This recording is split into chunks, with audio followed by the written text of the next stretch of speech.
The Law and You, a look at laws in St. Vincent and the Grenadines which affect our daily lives. The Law and You, presented by lawyer panel P.R Campbell QC and brought to you on SVG-TV as a public service. Ladies and gentlemen, brothers and sisters, boys and girls, greetings. Welcome to another presentation in this public service nation building series, The Law and You. This is program number 978, coming to you on Monday, the 10th of August, 2020. On this program, I will speak to you on the topic, powers of attorney. But before getting into the topic, a few preliminary matters, which I hope I will go through quickly. Firstly, and as usual, my condolences go out to all families which have suffered recent bereavements, and in particular, the family of our late brother George.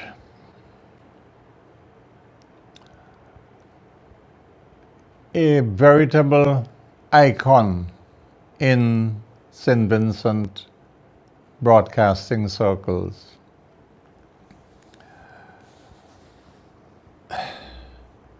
Everybody knew Jerry.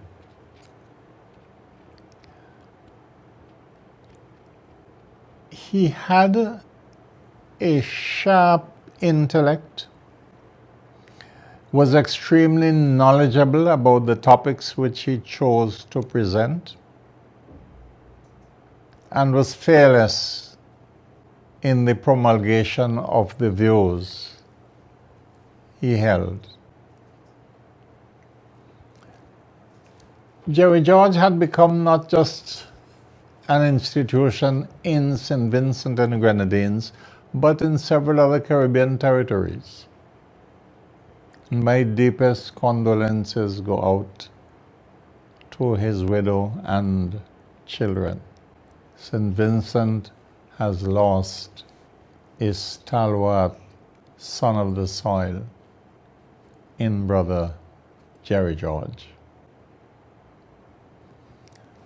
Secondly, it pained me to have heard of the death of Mrs. Mary Ellis DeBeek of Sharpsdale.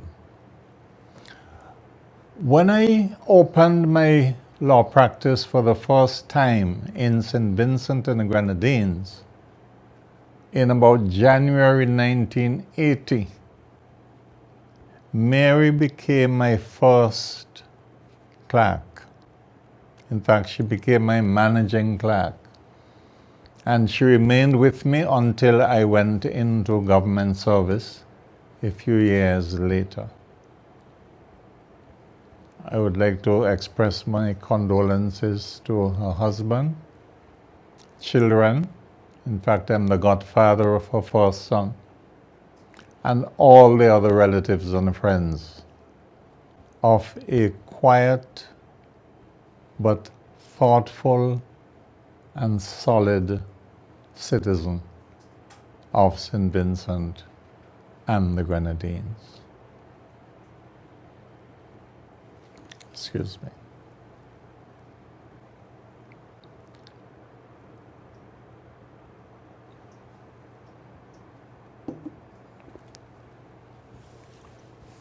Well, we are relieved to have heard last week that a new president was sworn in Guyana to bring to an end over 5 months of uncertainty following the general elections.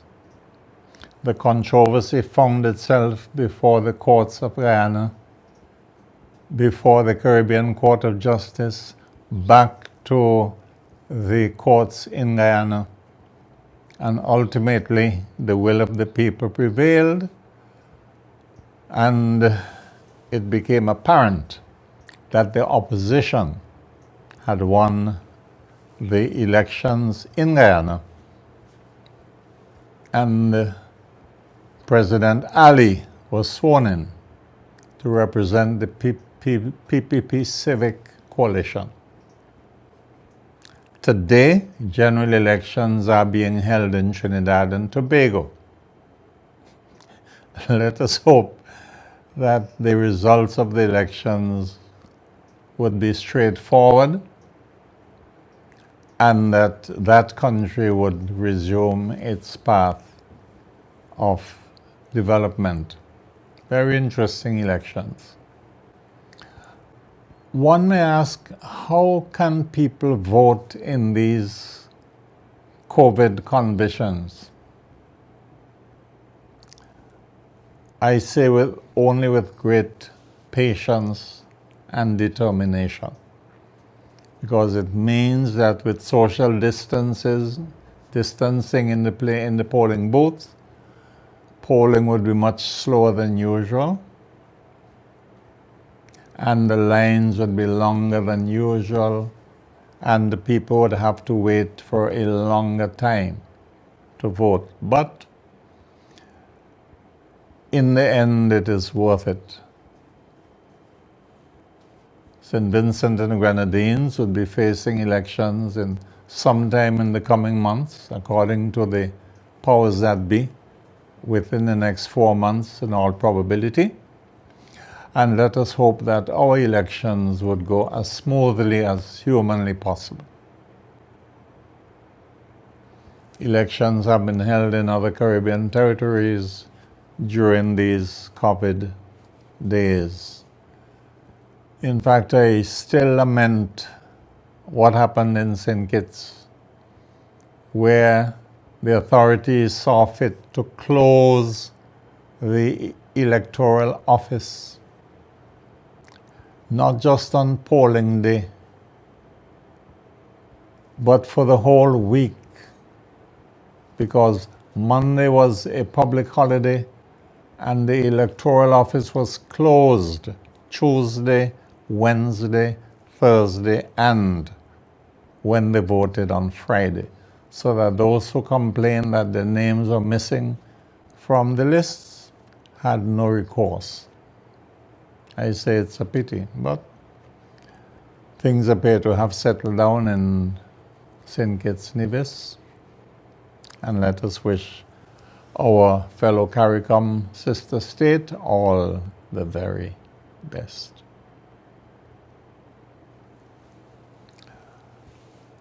I want to take the opportunity belatedly to congratulate the Bible study group of St. Elizabeth Spiritual Baptist Church of Belmont on the celebration of their 2nd anniversary, which they celebrated fittingly on the 2nd Sunday in July.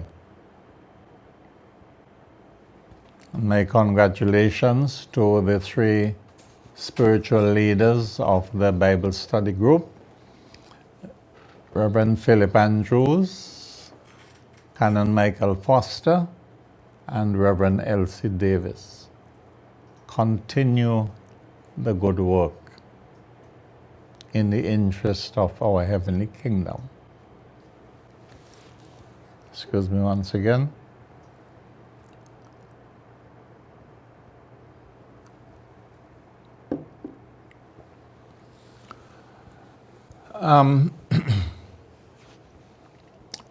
Finally, it gives me genuine pleasure to say belated happy birthday to one Dr. the Honorable Ralph E. Gonsalves, who celebrated last Saturday gone, the 8th of August, his 74th birthday. My brother, I hope you had an enjoyable time, and I wish you many more birthdays in the future. As they say on Radio 705, many more birthdays to come.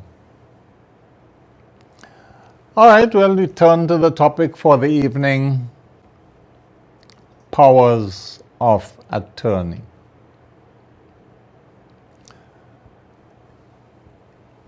Generally speaking, A power of attorney takes the form of a document which, in order to be effective, has to be signed, sealed, and registered, whereby one or more persons give authority,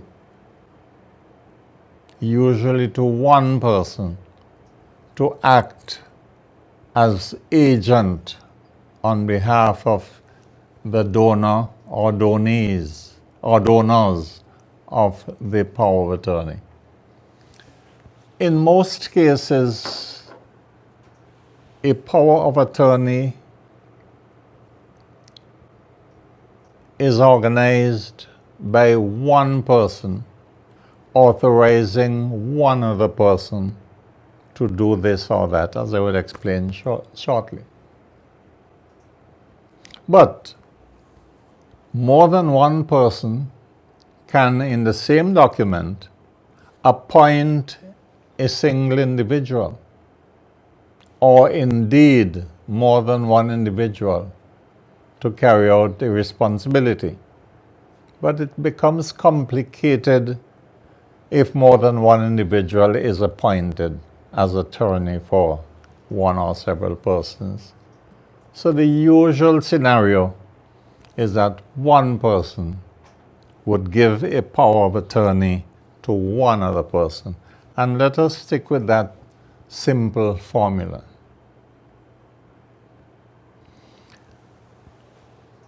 There are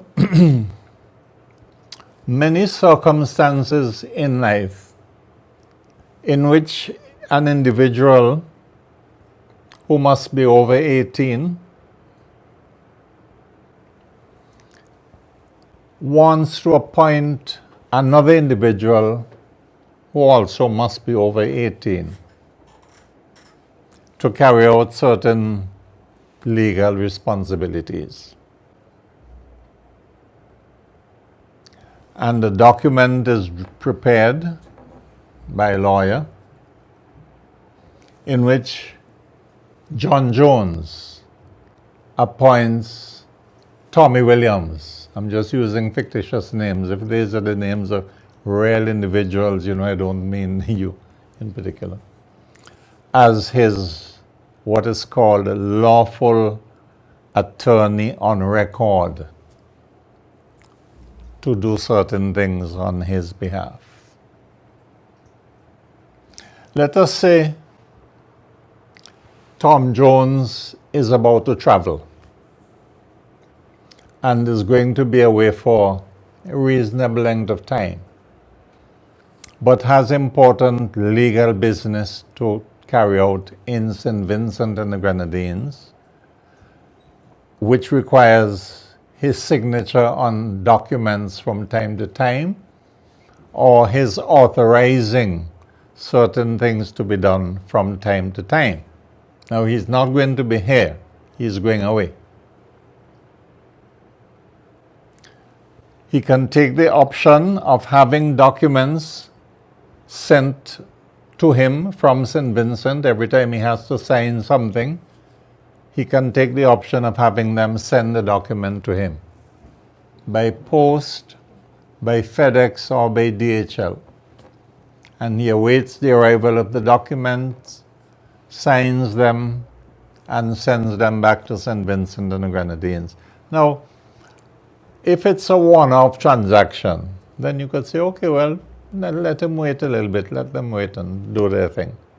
But if it is an ongoing series of transactions to which John Jones is entitled to attend or supposed to attend, and he is going away, it becomes very time consuming and expensive, because every time you have to send documents abroad by courier, it's very expensive.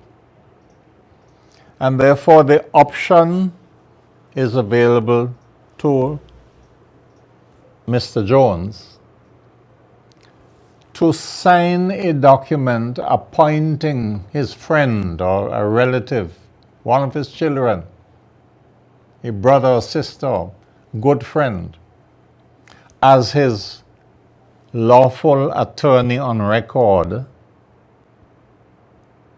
to sign these documents on his behalf. The document by which Mr. Jones signs to appoint Mr. Williams as his lawful attorney on record is called a power of attorney. In order to be legally effective, it has to be executed by Mr. Jones, that is signed by him before he leaves. Or if he is already abroad, it has to be sent to him to be signed and notarized in the country where he is at present for him to send back. But it's usually better done before he leaves St. Vincent. So before he leaves, he goes to a lawyer and say, well, look, I'm going to be here for a certain amount of time. I have some business to take care of, and I want to appoint this person whom I trust, Mr. Williams, to sign the documents on my behalf. I trust Mr. Williams, and he is consenting to the appointment, because you cannot be appointed by somebody as their attorney if you don't agree to be their attorney. You can't become the attorney on record of somebody against your will. It's something you have to consent to, you have to agree.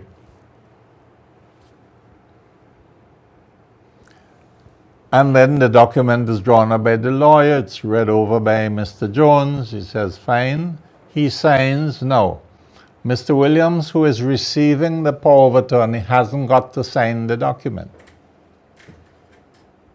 He is the recipient of the power of attorney, or what the law calls, he is the donee of the power of attorney.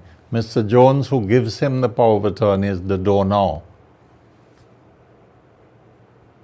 But in order for that document to be legally effective, that is binding on both parties and on the whole world, it has to go to the courthouse to be registered at the registry. There is a special register for powers of attorney. And upon being registered and the fees paid, and right now the registration fees for a power of attorney, I think, amount to $76. If it is executed abroad and notarized, then an extra $10 is required to register it, brings it up to $86. But if it's a locally done power of attorney, it's $76. Registered at the courthouse, it gets a registration number, and it's recorded in the book, so that anybody can go at any time during office hours, pay the normal inspection fee, and you can see all the powers of attorney given by one person to another. And copies of the document are available for Mr. Jones, Mr. Williams, and the whole world.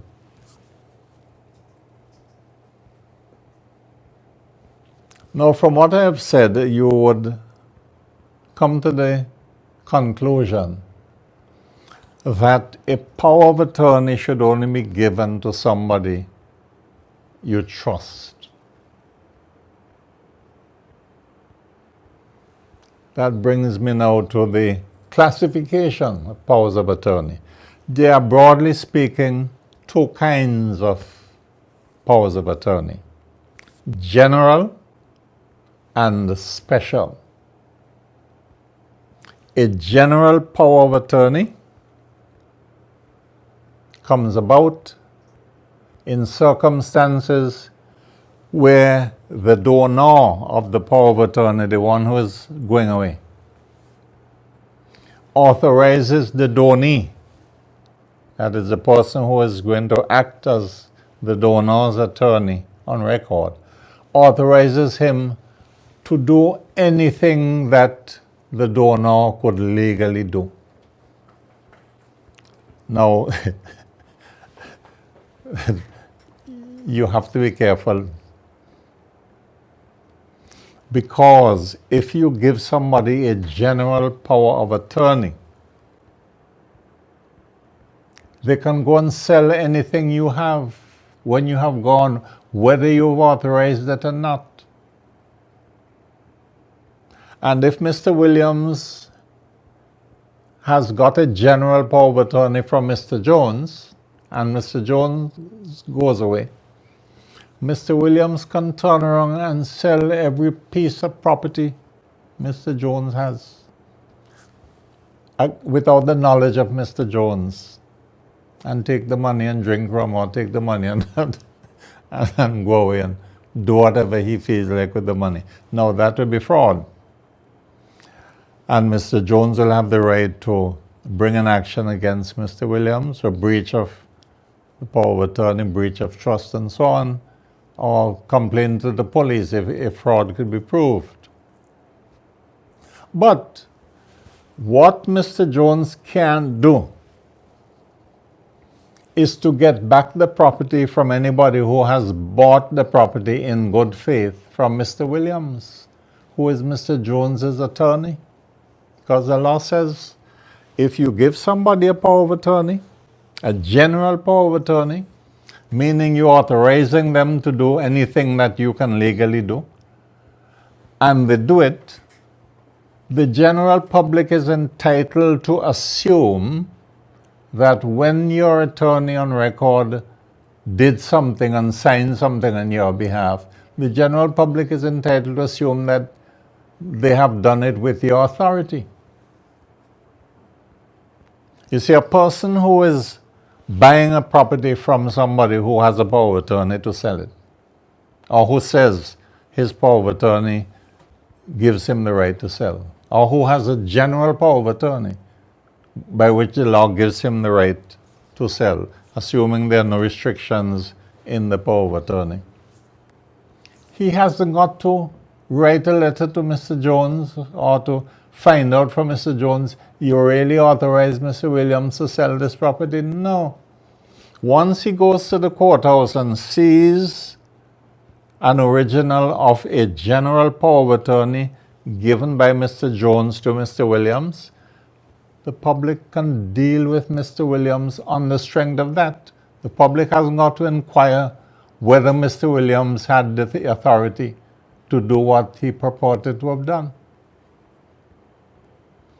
Therefore, a power of attorney requires trust. You have to trust the person that they will only do that which you really want them to do, and wouldn't overstretch or wouldn't commit fraud.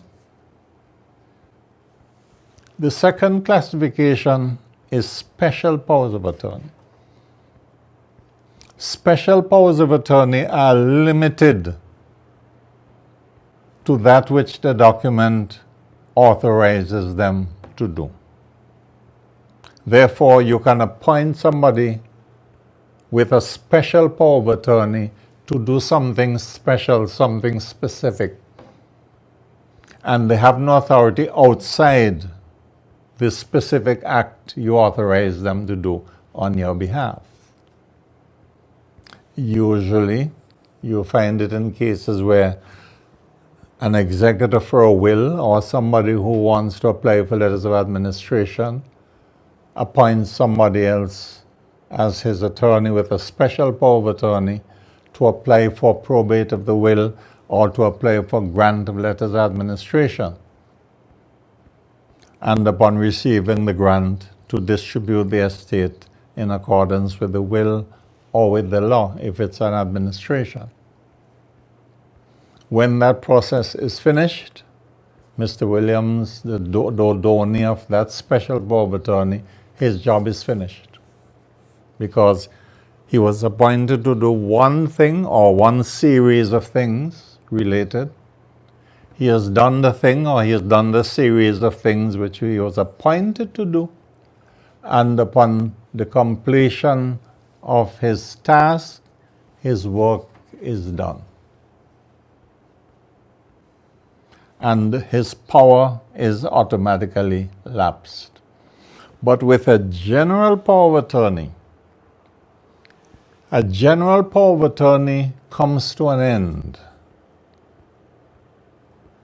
either when the document says it will end, that is, you can appoint somebody, your attorney, for the period you're going to be absent from St. Vincent, and the document can say, until you return to St. Vincent and Grenadines. So when you come back, that is the end of the general power of attorney. Or you can revoke it. You can bring it to an end by signing a revocation, a document saying, whereas by such and such a power of attorney dated a such and such day, registration number such and such, I had appointed Mr. Williams, my attorney, and whereas I wish to bring that to an end, I now revoke the power of attorney done. And you register that as well at the courthouse, and upon the registration of the power of attorney, it comes to an end. Anything Mr. Williams would have done pursuant to that power of attorney while it was in force, you have to ratify. You can't say, well, I'm not supporting so-and-so that he did because he did it without my authority. No. Once he did it within the time when he was authorized to act for you, then the law says you have to ratify, you have to support what he did. You can't get out of it.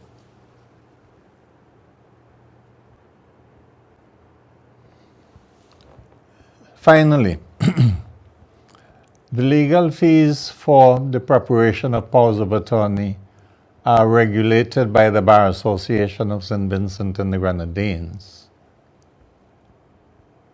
You will find that on the scale of fees, a general power of attorney is normally done for between $600 and $750, and a special power of attorney, according to the Bar Association's fees, is $1,000. But there may be circumstances in which the fees may be either a little less or a little more, depending on the circumstances. Finally, and this is finally, if you are thinking about appointing somebody, your attorney, go and discuss it with a lawyer. Tell the lawyer why you feel like you want somebody appointed, what exactly you want them to do, if generally or something specific, and be advised by the lawyer, be guided by what the lawyer has told you, and be in a position to know what you are doing. All right? Okay, so that is all from this program of the Law and You, program number 978. I look forward to being of further service to you next week, Monday, DV, for another presentation in this public service nation building series, The Law and You. Do have a pleasant week, ladies and gentlemen, brothers and sisters, boys and girls, and may the good Lord continue to bless us all.